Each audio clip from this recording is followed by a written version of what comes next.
Passons maintenant à l'analyse du troisième chapitre. Alors, je commence par la situation de passage. Après avoir rapporté les événements du jour de son jugement au tribunal, lors du deuxième chapitre, le personnage narrateur dans ce troisième chapitre va mener une réflexion philosophique sur la question de la mort et de la vie. Alors, la première partie de ce chapitre est consacrée à la question de la mort, tandis que la deuxième partie est consacrée à la question de la vie. Ce sont des réflexions philosophiques que le personnage narrateur mène autour de ces deux questions. Commençons donc par le premier mouvement, et le chapitre commence par une interjection, condamné à mort. Et si vous vous rappelez, c'est la même interjection qui ouvre le premier chapitre. Alors, qu'est-ce qu'on entend par interjection? Interjection, c'est soit un mot ou bien une expression qui exprime un sentiment ou bien une émotion. Et l'interjection est suivie d'une question rhétorique. Eh bien, pourquoi non? Alors, je répète, condamné à mort, eh bien, pourquoi non?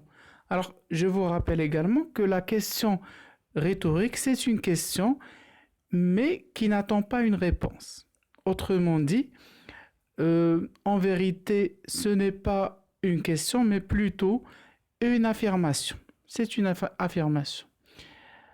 Donc, par rapport toujours à ce que nous avons vu au premier chapitre, l'interjection qui ouvre le récit dans le premier chapitre va causer toute la souffrance morale du condamné. Par contre, dans ce chapitre, cette interjection n'exprime plus un sentiment de terreur et de peur, mais plutôt elle marque l'insouciance et une absence d'inquiétude. Et on verra pourquoi ce changement sur le plan psychologique du narrateur. Je continue la lecture. Le narrateur nous rapporte qu'il a lu que les hommes sont tous condamnés à mort avec des sursis indéfinis. Qu'y a-t-il donc de si changé à ma situation? Encore une fois, il pose une question rhétorique. Alors, l'auteur dans cette phrase mène une comparaison d'abord dans laquelle il établit un rapport d'égalité entre lui en tant que condamné à mort qui connaît le jour de sa mort et les hommes libres qui ignorent ce jour fatidique. Autrement dit, la simple différence selon lui entre lui et les autres, c'est par rapport à cette question de la connaissance du jour de sa mort. Et justement, c'est cette connaissance qui va faire toute la souffrance du condamné tout au long du récit.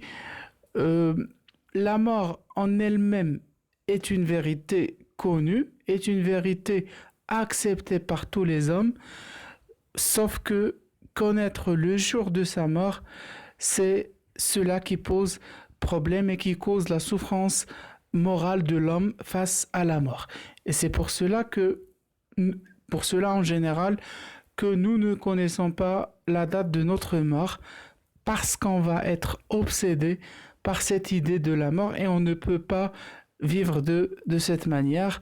Et c'est ce qui arrive aux condamnés. Donc, pour récapituler, la mort dans ce chapitre en elle-même, comme réflexion, ne fait pas peur au narrateur, mais sur quoi il veut mettre l'accent, c'est sur la connaissance de la date de la mort. Et effectivement, lorsqu'il pose la question « Qu'y a-t-il donc de si changé à ma situation ?»